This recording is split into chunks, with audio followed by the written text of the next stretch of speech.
অনশনে বসেছি।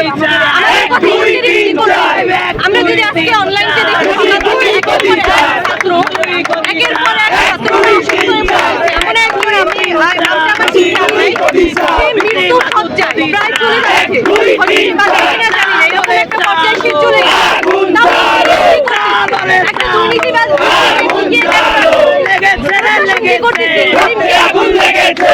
যত দ্রুত সম্ভব পদত্যাগ করুক, পদত্যাগ থেকে না করা হয় স্বৈরাচার চালাতে পেরেছি। সেক্ষেত্রে আমরা তাকিয়েছি আমাদের কোনো ব্যাপার হবে না। নিজেরা সবাই একত্র প্রকাশ করেছি যে আমরাও তাদের পাশে আছি, আমরা যে তাদের ভাই, এই আওয়াজ তোলার জন্য আমরা এখানে দাঁড়াইছি। যে বাংলাদেশের 64টি জেলা থেকে আমরা এই আওয়াজ তুলছি যে যে কোনো যৌক্তিক দাবির সাথে আমরা একমত। হবে কেন এই যৌক্তিক দাবি এখন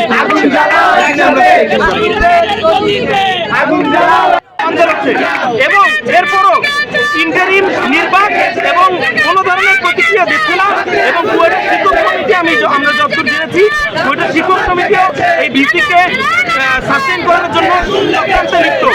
আমরা চাই দেশের আপাতত এই যে উচ্চমান স্বৈরাচার এবং স্বৈরাচারী যে